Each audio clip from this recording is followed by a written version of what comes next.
ನಮಸ್ಕಾರ ವೀಕ್ಷಕರೇ, ನಾನು ಸೈಯದ್ ನಂಬರ್ 1 ಚಾನಲ್ ಮುಖಾಂತರ ನಿಮಗೆ ಆತ್ಮೀಯವಾದ ಸ್ವಾಗತ ಬಯಸುತ್ತೇನೆ.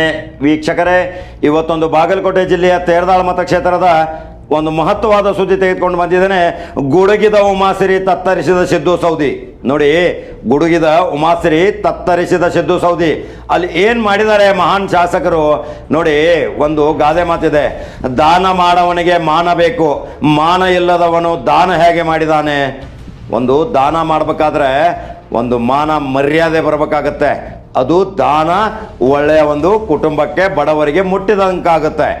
ಅದೇ ಯಾವುದೇ ಒಂದು ತೋರಿಕೆಗಾಗಿ ಯಾರೋ ಹತ್ರ ಒಂದು ಕಾಂಟ್ರಿಬ್ಯೂಷನ್ ಮಾಡಿಕೊಂಡು ಯಾರೋ ಗುತ್ತಿಗೆದಾರ ಇರ್ಬೋದು, ಯಾರೋ ಬಲಾಢ್ಯ ವ್ಯಕ್ತಿಗಳು ಇರ್ಬೋದು, ಮ್ಯಾನ್ ಪವರ್ ಇರ್ಬೋದು, ಮಸಲ್ ಪವರ್ ಇರ್ಬೋದು, ಮನಿ ಪವರ್ ಇರ್ಬೋದು, ಏನೋ ಒಂದು ವಾಮ ಮಾರ್ಗದಿಂದ ದುಡ್ಡು ಗಳಿಸಿದಂಥ ಅನೇಕ ಜನರ ಹತ್ರ ಕಾಂಟ್ರಿಬ್ಯೂಷನ್ ಮಾಡಿಕೊಂಡು ಆಹಾರ ಧಾನ್ಯದ ಕಿಟ್ಗಳನ್ನು ನೀಡಿದರೆ ಅದು ದಾನ ಅಲ್ಲ ವೀಕ್ಷಕರೇ.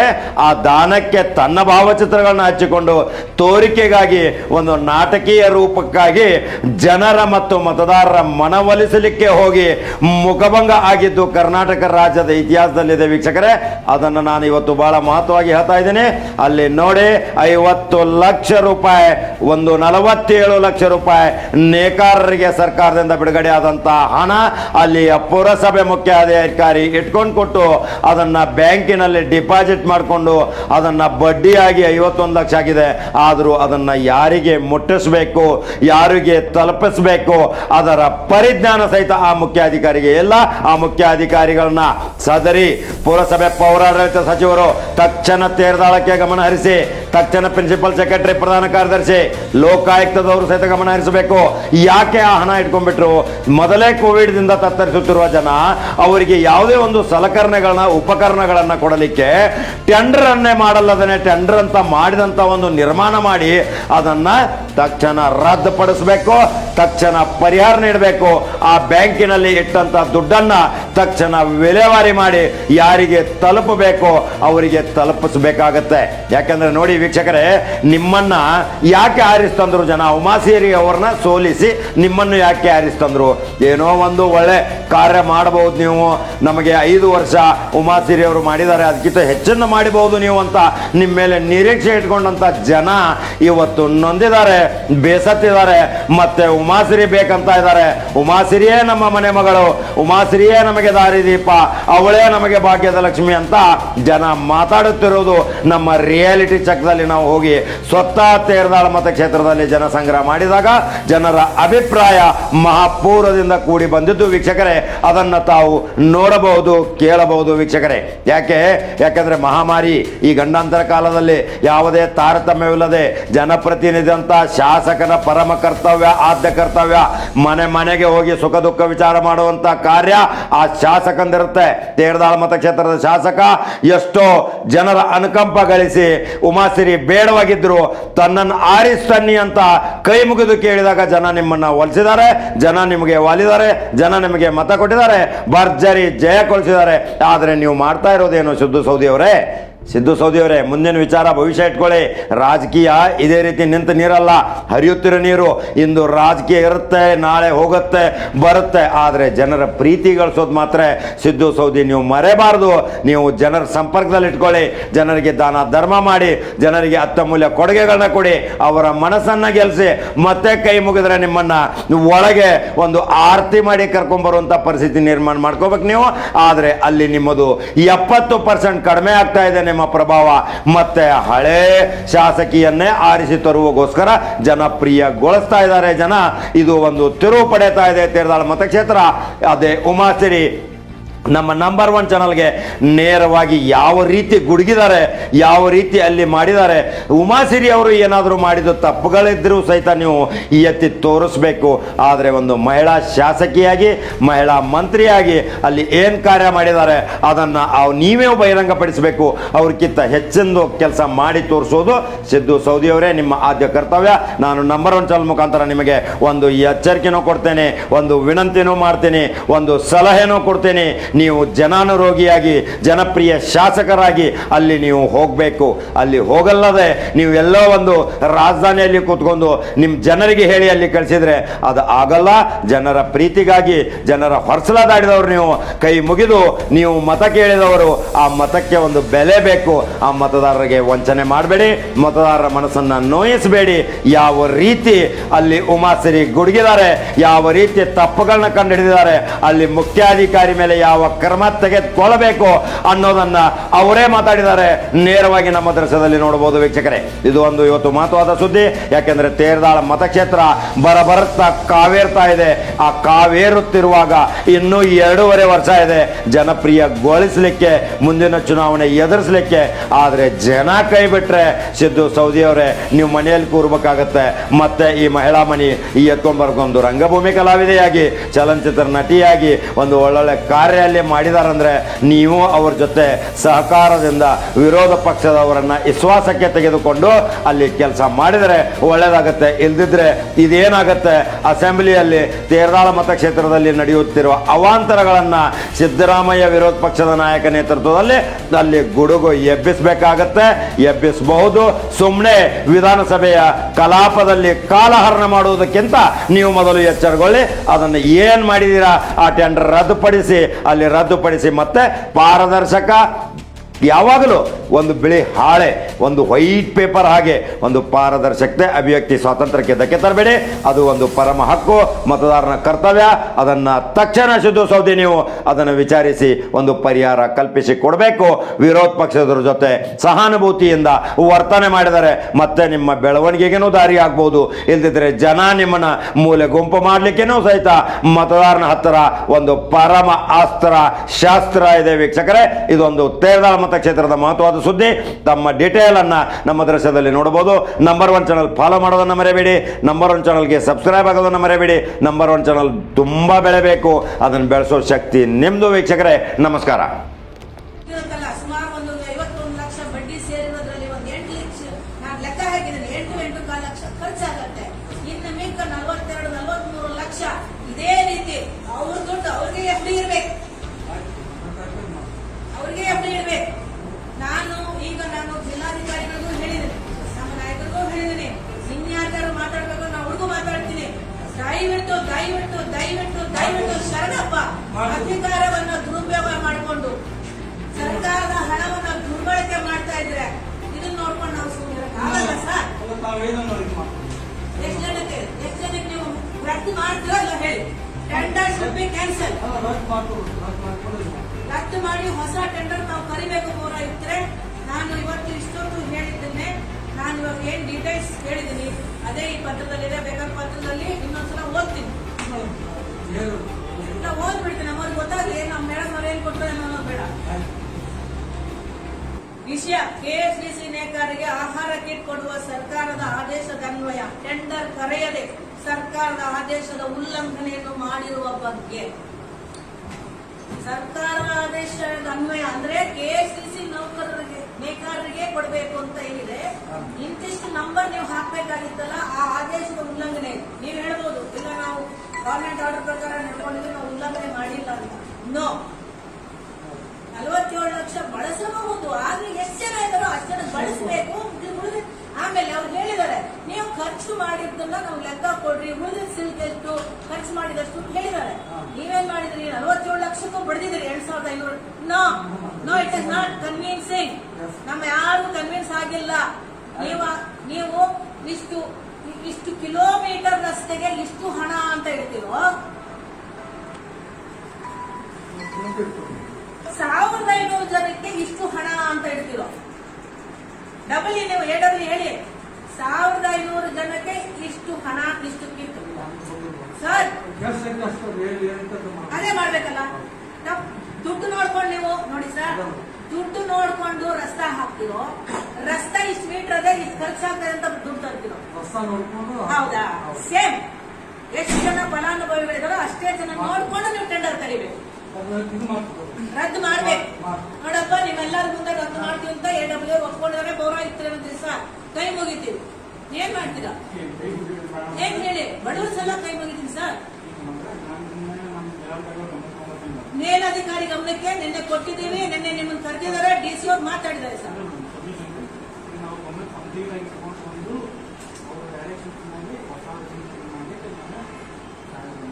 ಸರ್ ದಯವಿಟ್ಟು ಹೇಳ ಸರ್, ನಿನ್ನೆ ನಿಮ್ಮನ್ನು ಕರೆದಿದ್ದಾರೆ ಸರ್, ನೀವು ಹೋಗಿದ್ರಿ ಸರ್. ಒಂದ್ ನಿಮಿಷ ಸರ್, ನಮ್ ಜನ ನಿಮ್ ಮುಂದೆ ಇದ್ರು ಸರ್, ನಿಮ್ಗೆ ಏನ್ ಬುದ್ಧಿ ಹೇಳ್ಬೇಕು ಹೇಳಿದ್ರೆ ಸರ್, ನೀವು ಸಹ ಆಯ್ತು ಸರ್ ಸರಿ ಮಾಡ್ತೀನಿ ಅಂತ ಬಂದಿದ್ರಿ ಸರ್. ಇನ್ನೊಂದ್ಸಲ ಮೇಲಧಿಕಾರಿಗಳಿಗೆ ಹೇಳುವಂತದ್ದು ಏನಿಲ್ಲ ಸರ್. AW ಅವರೇ ಒಪ್ಕೊಂಡಾಯ್ತು, ಟೆಕ್ನಿಕಲ್ ಹ್ಯಾಂಡ್ ರದ್ದು ಮಾಡ್ತೀವಿ ಮೇಡಮ್, ಅಕಾರ್ಡಿಂಗ್ ಟು ಸೈಜ್ ನೋಡ್ತೀವಿ. 1500 ಜನ 1500 ಜನ ಕರಿತೀವಿ. ಇದೆಲ್ಲ ತಿದ್ದುಪಡಿ ಮಾಡಿ ನಾವು ಸಿಕ್ಕಲ್ಲ ಅದ್ರ ಪ್ರಕಾರ ಮಾಡೋದು ನಾವು ಅಷ್ಟು ಕಬ್ಬು ಸಹಿತ ಕನ್ಫ್ಯೂಸ್ ಮಾಡ್ತೀರಿ ಸರ್. ನಮ್ದೇನಲ್ಲ ಈಗ ಗೌರ್ಮೆಂಟ್ ಆಗೋದಾಗ ಸಂಬಂಧ ಕೊಟ್ಟಿದ್ರು ನಾವು ಪರ್ ಪೀಪಲ್ ಸಂಬಂಧ ಮಾಡ್ಯವ್ರು ನಾವು ಇಷ್ಟ ನಂಬರ್ಸ್ ಕೊಟ್ಟೊಂದು ಹಾಕಿ ಅಷ್ಟು ನಾವು ಕೊಡ್ಬೇಕಂತ ಏನಿಲ್ಲ ಮಾಡ್ಯಾರ. ಅದು ಇಲ್ಲ ಸರ್, ಇದು ಟೋಟಲ್ ಕನ್ಫ್ಯೂಷನ್ ಇದೆ. ಹಂಗಾಗೋದೇ ಇಲ್ಲ ಸರ್, ಅದಕ್ಕೆ ವಿರೋಧ. ನಾವು ನೀವು ಹಂಗಾಗ್ಲೇಬಾರ್ದು. ಹಂಗ ಮಾಡಿದ್ರು ಸಹಿತ ನಾವು KSPC ನೇಕಾರಿಗೆ ಅಷ್ಟು ನಾವು ಅದನ್ನ ಇದು ಮಾಡಿ ನಿಮ್ಮ ಹತ್ರ ಫಲಾನುಭವಿಗಳೇ ಇಲ್ಲ ಸರ್, ನಿಮ್ಮ ಹತ್ರ ಫಲಾನುಭವಿಗಳೇ ಇಲ್ಲ. ನೀವು ಆಮೇಲೆ 2552 ಕಿಟ್ ಅಂತ ನೋಡಿ ಸರ್. ಸರ್ ಇದಕ್ಕೆ ನೀವು ನಿಮ್ ಟೆಂಡರ್ ಅಲ್ಲಿ 2552 ಕಿಟ್ ಅಂದ್ರೆ 2552 ಜನ ಅಂತ ಆಲ್ರೆಡಿ ಕರ್ದಂಗ್ ಆಯ್ತು. ಆರ್ಡರ್ ಕೊಡ್ಬೇಕಾದ್ರೆ ಮತ್ತೆ ಚೇಂಜ್ ಮಾಡೋದು ತಿದ್ದುಪಡಿ ಮಾಡಿವ್ರಿ, ಆ ಪ್ರಕಾರ ನಾವು ಆರ್ಡರ್ ಇಶ್ಯೂ ಮಾಡ್ತೀವಿ. ಹೆಂಗಾಗಿದೆ ಸರ್? ಅವ್ನು 2552 ಕಿಟ್ ನನಗೆ ಕೆಲಸ ಸಿಗ್ತದೆ ಅಂತ ಒಬ್ಬ ಕಾಂಟ್ರಾಕ್ಟರ್ ಬರೋದು. ಪರ್ ಕಿಟ್ ಹೋಗ್ತೀವಿ, ನೀವು ಎಟ್ಟರ ಹಾಕೊಳ್ಳೋಕೆ ನಾ ಹೇಳುದು 2852 ಕಿಟ್ ಸಿಗ್ತದೆ ಅಂತ ಒಬ್ಬ ಕಾಂಟ್ರಾಕ್ಟರ್ ಬರೋದು ನಿಮ್ಗೆ ಈಗ ಟೆಂಡರ್ಗೆ. ಆಮೇಲೆ ನೀವು ಇಲ್ಲಪ್ಪ ನಿಮ್ 1500 ಅಷ್ಟೇ ಕೊಡ್ತಿದ್ರೆ ಅವನು ಒಪ್ಪೋದಿಲ್ಲ. ನಮ್ಗೆ ವಿರೋಧ ಇದೆ ಸರ್, ದಯವಿಟ್ಟು ನಮ್ಗೆ ವಿರೋಧ. ನೀವು ಫಲಾನುಭವಿಗಳಿಗೆ KSPC ಇದೆ ತಗೊಂಡು ಮಾಡ್ಬೇಕು. ಈಗೆಲ್ಲ ರದ್ದು ಮಾಡ್ತೀವಿ ಅಂತಿದ್ರಲ್ಲ, ನೀವು ಮಾಡಿ. ಚರ್ಚೆ ಮಾಡ್ತೀವಿ ಅಥವಾ ಈಗ ಇನ್ನೂ ಏನ್ ಸರ್, ಎಷ್ಟು ಸಲ ಹೇಳ್ಬೇಕು ಸರ್ ಇದು? ಎಷ್ಟು ಸಲ ಸರ್ ಹೇಳ್ಬೇಕು ಸರ್? ನಾಳೆ ಇದೇನಾದ್ರು ದುರುಪಯೋಗ ಆದ್ರೆ ನಿಮ್ಮ ಬದುಕಿಗೆ, ಇವ್ರ ಬದುಕಿಗೆ ತೊಂದರೆ ಆಗುತ್ತೆ, ಉಮಾಶ್ರೀ ಬದುಕಿಗೆ, ಜನಪ್ರತಿನಿಧಿಗೆ ತೊಂದರೆ ಆಗೋದಿಲ್ಲ. ಸಸ್ಪೆಂಡ್ ಆಗೋರು ನೀವು, ಕೇಸ್ ಹಾಕಿಸ್ಕೊಳ್ಳೋರು ನೀವು, ಒಳಗೆ ಹೋಗೋರು ನೀವು. ನಿಮ್ ಒಳ್ಳೇದಕ್ಕೋಸ್ಕರ ಇಷ್ಟು ದಿವಸ ಗುದ್ದಾಡಿದೀನಿ ಸರ್ ನಾನು.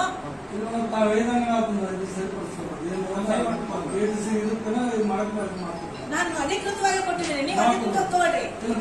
ಸಿಕ್ಕ ಸೀಲು ಹಾಕಿ ನಾನು ಅಧಿಕೃತವಾಗಿ ಕೇಸ್ ತಗೊಂಡಿದ್ದೀನಿ. ಕೊಡಿ ಸರ್, ಅದನ್ನ ನೋಡಿ ಸರ್, ದಯವಿಟ್ಟು ಕೊಡಿ ಸರ್. ಇದು ಟೋಟಲ್ 20 ಪೇಜ್ ಇದೆಯಲ್ಲ ಸರ್, ಇದು ಮೊದಲನೇ ಪೇಜ್ ಬಿಡ್ರಿ.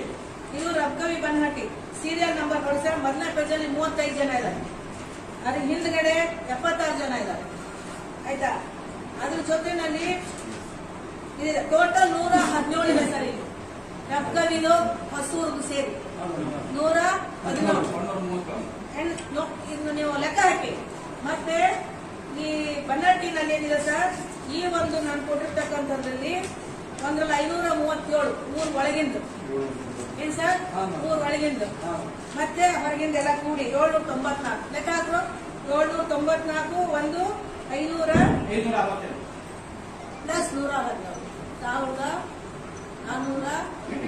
1495 ಅಷ್ಟೇ ಇರ್ಬೇಕು ಸರ್. ನಮ್ಗೆ ಇದ್ರ ಪ್ರಕಾರ ಮಾಡಿದ್ರೆ ಬಡವ್ರ ದುಡ್ಡು ನೀವು ಉಳಿಸ್ದಂಗಾಗುತ್ತೆ. ನಾನು ಇಷ್ಟು ದಿವಸ ಅವ್ರ ದುಡ್ಡು ಉಳಿಸಿದ್ದೆ. ಈ ದುಡ್ಡು ನಾವು ಅವಾಗಲೇ ಎಲ್ಲ ಆಫೀಸರ್ ಬಿಟ್ಟು ತಿನ್ಕೊಂಡು ಹೋಗ್ಬಿಟ್ಟಿದ್ರೆ ಈ ದುಡ್ಡು ಬಡವ್ರು ಉಳಿತಿರ್ಲಿಲ್ಲ. ಇವತ್ತು ಅವರಿಗೆ ಹೊಟ್ಟೆಗೆ ಅನ್ನ ಆಗ್ತಿರ್ಲಿಲ್ಲ. ಪುಣ್ಯದ ಕೆಲಸ ಮಾಡ್ತಿದ್ ಬೇಡ ಅನ್ನೋದು ನಾನು ಪದೇ ಸಿರಿ ಮಾಡಿ. ದುಡ್ಡು ಇಷ್ಟದೆ ಇಷ್ಟು ಕೆಟ್ಟು ನೋ. ನಾಳೆ ನೀವು ಡಬಲ್ ಲೆಕ್ಕಲ್ಲ. ನಿಮ್ಮ ಅಧಿಕಾರನೂ ಸರಿ ಇರ್ತದೆ, ನೀವು ಸರಿ ಇರ್ತೀರಿ, ನಿಮ್ ಲೆಕ್ಕಪತ್ರಗಳು ಸರಿ ಇರ್ತವೆ, ಆಡಿಟಿಂಗ್ ಸರಿ ಇರ್ತದೆ. ಮಾಡ್ಬೋದು ನಮ್ಮ ಸಂಬಂಧ ಇವ್ರು ನಾವು ಚರ್ಚೆ ಮಾಡ್ತಾರೆ ಮಾಡ್ಬೋದು. ನಾವೇನು ಇದು ಮಾಡ್ತಾರೆ ಮಾಡ್ಬೋದು. ನೋ 8552 ಇರಬಾರ್ದು ಸರ್. ಟೆಂಡರ್ 8552 ಅಂತಿದ್ರೆ ಅದು ಸರಿ ಅಲ್ಲ. 46 ಲಕ್ಷ ನಾವು ತಿದ್ದುಪಡಿ ಮಾಡಿ ಮತ್ತೊಂದು ಮಾಡಿದ್ರು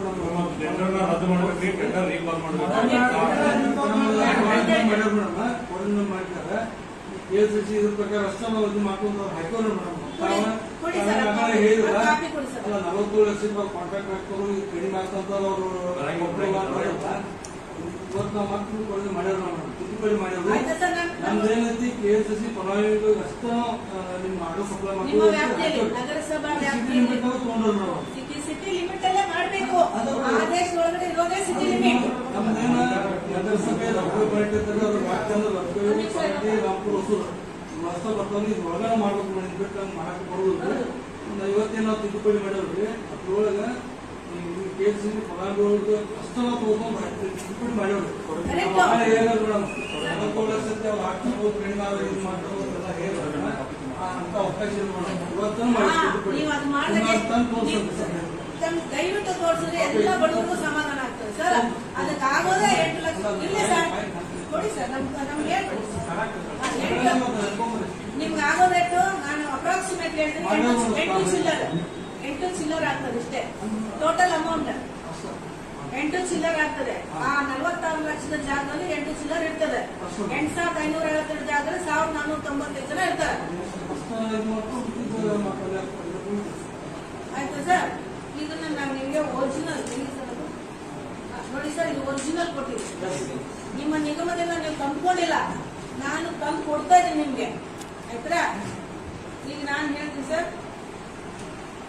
16/1/2013 ಜವಳಿ ಅಭಿವೃದ್ಧಿ ಆಯುಕ್ತರು ಹೊರಡಿಸಿರುವ ಆದೇಶದಲ್ಲಿ ಕರ್ನಾಟಕ ಕೈಮಗ್ಗ ಅಭಿವೃದ್ಧಿ ನಿಗಮಕ್ಕೆ 2012-13 ಸಾಲಿನಲ್ಲಿ ನೇಕಾರ ವಿಶೇಷ ಪ್ಯಾಕೇಜ್ ಯೋಜನೆಯಡಿ ಉಲ್ಲೇಖ 1ರ ಸರ್ಕಾರಿ ಆದೇಶದನ್ವಯ ಬಾಗಲಕೋಟೆ ಜಿಲ್ಲೆಯ ರೌಕರಿಬನಹಟ್ಟಿ ನಗರಸಭೆಗೆ 47 ಲಕ್ಷ ಔದ್ಯೋಗಿಕ ಸಹಾಯಧನ ನೀಡಿದ್ದು ಕೆಲವು ಷರತ್ತುಗಳನ್ನು ನೀಡಿರುತ್ತಾರೆ.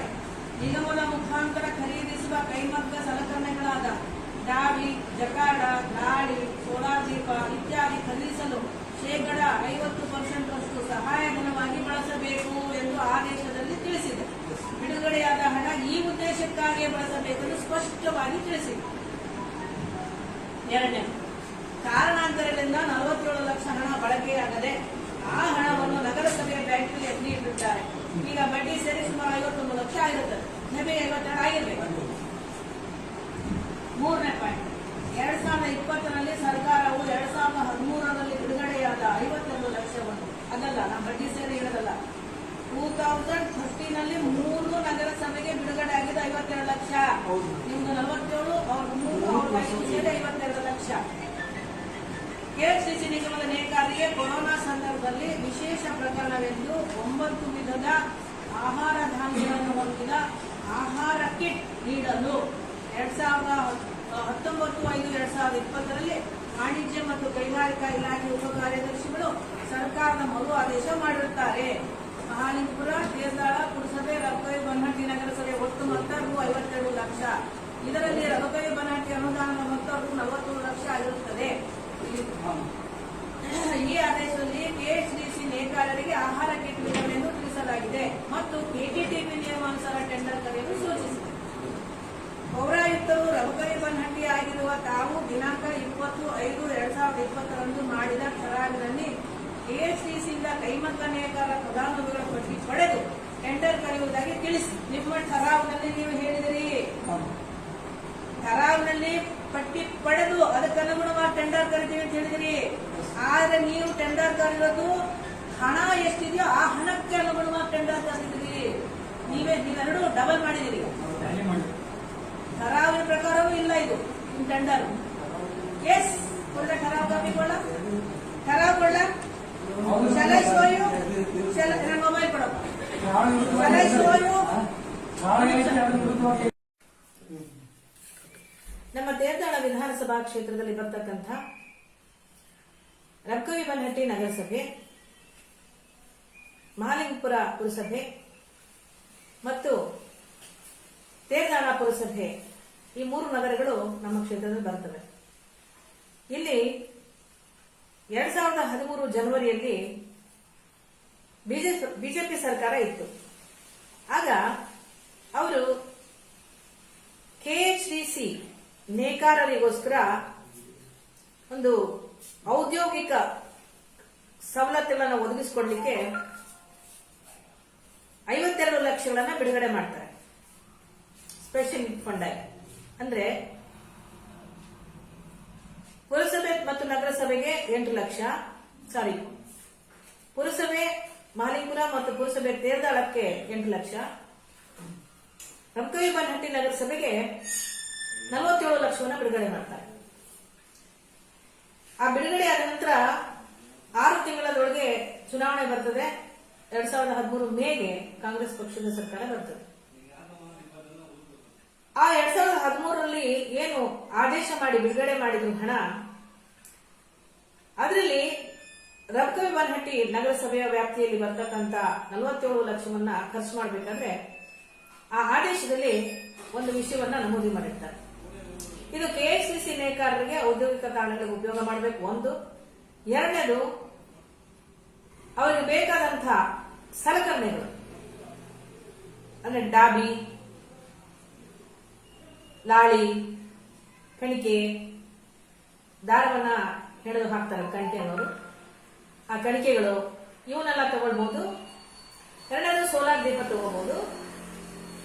50% ಸಬ್ಸಿಡಿನಲ್ಲಿ ಇದನ್ನು ಕೊಡಬೇಕು ಅಂತ ಆದೇಶದಲ್ಲಿ ಇರ್ತದೆ.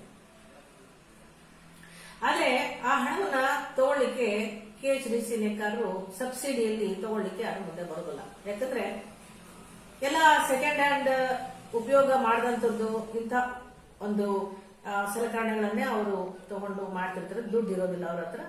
ಸಬ್ಸಿಡಿ ರೇಟಲ್ಲಿ ಕೊಟ್ರು ತಮ್ಮ ಸ್ವಂತ ದುಡ್ಡು ಹಾಕಕ್ಕೆ ಅವ್ರ ಕೈಯಲ್ಲಿ ಆಗಲ್ಲ ಅನ್ನೋ ಕಾರಣಕ್ಕೆ ಬಿಟ್ಬಿಟ್ಟಿರ್ತಾರೆ.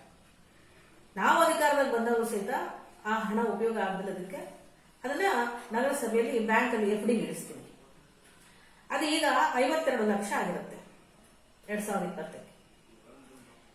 ಈಗ ಈ ಬಿಜೆಪಿ ಸರ್ಕಾರ ಬಂದ ನಂತರ ನಗರಸಭೆಯ ಅಧಿಕಾರಿಗಳು ಕೊರೋನಾ ಕಾರಣ ಇಟ್ಕೊಂಡು ಆ ನೇಕಾರರಿಗೆ ಆಹಾರ ಕಿಟ್ಗಳನ್ನು ಹಂಚೋಣ ಅಂತಕ್ಕಂಥ ಒಂದು ತೀರ್ಮಾನವನ್ನು ಮಾಡ್ತಾರೆ. ನೇಕಾರರಿಗೆ ಆಹಾರ ಕಿಟ್ ಹಂಚಬೇಕು, ಈ ದುಡ್ಡನ್ನ ಉಪಯೋಗ ಮಾಡ್ಕೊಳ್ಳಿಕ್ಕೆ ಅವಕಾಶ ಕೊಡಿ ಅಂತ ಜನಪ್ರತಿನಿಧಿಗಳು ಸರ್ಕಾರದಲ್ಲಿ ಕೇಳ್ಕೊತಾರೆ. ಆ ಇಲಾಖೆ ಏನಿದೆ, ಜವಳಿ ಇಲಾಖೆ, ಅವರು ಒಂದು ಆದೇಶವನ್ನ ಮಾಡ್ತಾರೆ 19/5/2020. ಏನ್ ಮಾಡ್ತಾರೆ ಅಂದ್ರೆ, ಆಹಾರ ಕಿಟ್ಗಳನ್ನ ವಿತರಣೆ ಮಾಡಲಿಕ್ಕೆ ವಿಶೇಷ ಪ್ರಕರಣ ಅಂತ ಕೊರೋನಾ ಸಂಕಷ್ಟ ಕಾಲದಲ್ಲಿ ಒಪ್ಪಿಗೆಯನ್ನ ನೀಡಿದ್ದೇವೆ, ಈ ಹಣವನ್ನು ಬಳಸಬಹುದು. ಆದ್ರೆ ಈ ಹಣವನ್ನು ಬಳಸಬೇಕಾದ್ರೆ ಕೆಎಸ್ಟಿಸಿ ನೇಕಾರರಿಗೆ, ನಗರಸಭಾ ವ್ಯಾಪ್ತಿಯಲ್ಲಿ ಬರ್ತಕ್ಕಂಥ ಕೆಎಸ್ಟಿಸಿ ನೇಕಾರರಿಗೆ ಬಳಸಬೇಕು ಅಂತ ಅದರಲ್ಲಿ ಒಂದು ಕಂಡೀಷನ್ ಹಾಕ್ತಾರೆ. ಜೊತೆಗೆ ಏನನ್ನ ಕೊಡಬೇಕು ಅನ್ನೋದು ಕೂಡ ಪ್ರಿಸ್ಕ್ರೈಬ್ ಮಾಡ್ತಾರೆ. 9 ವಿಧದ ಆಹಾರ: ಗೋಧಿ, ಅಕ್ಕಿ, ರವೆ, ಸಕ್ಕರೆ, ತೊಗರಿಬೇಳೆ, ಎಣ್ಣೆ, ಅರಿಶಿನ, ಉಪ್ಪಿನಕಾಯಿ, ಖಾರ, ಈ ತರ. ಸೊ ಇದನ್ನ ಕೆಟಿಟಿಪಿ ಆಕ್ಟ್ ಪ್ರಕಾರ ಟೆಂಡರ್ ಕರೆದು ಮಾಡಬೇಕು ಅಂತಕ್ಕಂಥ ಒಂದು ಷರತ್ತನ್ನು ಹಾಕ್ತಾರೆ. ಜೊತೆಗೆ ಆ ಖರ್ಚಾಗಿದ್ದಕ್ಕೆ ಸರಿಯಾಗಿ ಲೆಕ್ಕಪತ್ರಗಳನ್ನು ನಮಗೆ ಕಳಿಸಿಕೊಡ್ಬೇಕು ಅಂತ ಆದೇಶದಲ್ಲಿ ಹೇಳ್ತಾರೆ. ಇಲ್ಲಿ ನಗರಸಭೆಯವರು ಏನ್ ಮಾಡ್ತಾರೆ, ಒಂದು ಟೆಂಡರ್ ಮಾಡಬೇಕಾದ್ರೆ ಡಿಸಿಗೆ ಠರಾವ್ ಮಾಡಿ ಡಿಸಿಯಿಂದ ಅನುಮತಿ ಪಡಿಬೇಕಾಗ್ತದೆ. ಅವರು ಠರಾವ್ನಲ್ಲಿ ಏನ್ ಹೇಳ್ತಾರೆ, ಈ ರೀತಿ ಸರ್ಕಾರ ಆದೇಶ ಮಾಡಿದೆ 2020ರಲ್ಲಿ, ಕೆಎಸ್ಟಿಸಿ ನೇಕಾರರ ಪಟ್ಟಿಯನ್ನ ತಗೊಂಡು ಅರ್ಹ ಫಲಾನುಭವಿಗಳು ಕೆಎಸ್ಟಿಸಿ ಯಾರಿದ್ದಾರೆ ಅವರಿಗೆಲ್ಲರೂ ನಾವು ಕೆಟಿಟಿಪಿ ಪ್ರಕಾರ ಟೆಂಡರ್ ಕರೆದು ಮಾಡ್ತೇವೆ, ಅನುಮತಿ ಕೊಡಿ ಅಂತ ಠರಾವ್ ಮಾಡ್ಕೊತಾರೆ. ಡಿಸಿ ಅವರಿಗೆ ಪ್ರಸ್ತಾವನೆ ಕಳಿಸ್ಕೊಡ್ತಾರೆ. ಅದ್ರ ಪ್ರಕಾರ ಡಿಸಿ ಅವರು ಆದೇಶವನ್ನು ಕೊಡ್ತಾರೆ. ಇವರೇನ್ ಮಾಡ್ತಾರೆ, ಟೆಂಡರ್ ಕರೀತಾರೆ. ಟೆಂಡರ್ ಹೇಗೆ ಕರೀತಾರೆ ಅಂತ ಹೇಳಿದ್ರೆ, ಒಟ್ಟು ಕೆಎಸ್ಟಿಸಿ ನೇಕಾರರು ನಿಗಮದಲ್ಲಿ ಎಷ್ಟಿದ್ದಾರೆ ಅನ್ನುವ ಸಂಖ್ಯೆಯನ್ನ ಗಣನೆಗೆ ತಗೊಳ್ಳೋದಿಲ್ಲ. ಅವರನ್ನ ಸಂಪರ್ಕನೂ ಮಾಡೋದಿಲ್ಲ ನಿಗಮದವ್ರನ್ನ. ಅವರನ್ನ ಸಂಪರ್ಕ ಮಾಡಿ ಪಟ್ಟಿನ ತೆಗೆಸ್ಕೊಂಡು ಅದರ ಆಧಾರದ ಮೇಲೆ ಟೆಂಡರ್ ಕರೆಯೋದಿಲ್ಲ. ಅವ್ರ ಹತ್ರ ಏನಿದೆ 47 ಲಕ್ಷ, ಆ 47 ಲಕ್ಷಕ್ಕೆ ಒಂದು ಕಿಟ್ಗೆ 545 ರೂಪಾಯಿ ಖರ್ಚು ಹಾಕಿ ಅದರಿಂದ ಆ ಒಟ್ಟು ಅಮೌಂಟ್ ನ ಗುಣಿಸ್ತಾರೆ. ಗುಣಾಕಾರ ಮಾಡಿದಾಗ 8552 ಕಿಟ್ಗಳನ್ನ ಮಾಡಕ್ಕೆ ಟೆಂಡರ್ ಕರೀತಾರೆ. ಈಗ ನಾಳೆ 10ನೇ ತಾರೀಕು ಟೆಂಡರ್ ಎಂಡ್ ಆಗುತ್ತೆ, 11ನೇ ತಾರೀಕು ಟೆಂಡರ್ ಓಪನ್ ಆಗ್ತದೆ. ನಾವೀಗ ಆಕ್ಷೇಪಣೆ ಮಾಡಿದ್ದೀವಿ, ಖಂಡಿಸ್ತಾ ಇದ್ದೀವಿ. ಏನಂದ್ರೆ ನಾವು ಅಧಿಕೃತವಾಗಿ ಪಡೆದಂತಹ KHCC ಪಟ್ಟಿಯನ್ನ ಇವತ್ತು ಕಮಿಷನರ್ ಅವರಿಗೆ ನಗರಸಭೆಯವರಿಗೆ ಸಲ್ಲಿಕೆ ಮಾಡಿದ್ದಾರೆ. ಅವರನ್ನು ಭೇಟಿನೂ ಮಾಡ್ತಾರೆ, AW ಅವ್ರನ್ನೂ ಭೇಟಿ ಮಾಡ್ತಾರೆ. ಏನ್ ಹೇಳಿದ್ವಿ ಅಂದ್ರೆ, ನೀವು ಮಾಡ್ತಿರೋದು ಸರಿ ಇಲ್ಲ. ಅಲ್ಲಿ ಇರ್ತಕ್ಕಂಥದ್ದು 1500 ಜನ, ಒಂದು 5 ಜನ ಕಡಿಮೆ ಇದ್ದಾರೆ, 1495 ಇರಬೇಕು. ಆ ಪಟ್ಟಿಯ ಪ್ರಕಾರ ನಿಮ್ಮ ನಗರಸಭಾ ವ್ಯಾಪ್ತಿಯಲ್ಲಿ ಬರ್ತಕ್ಕಂಥ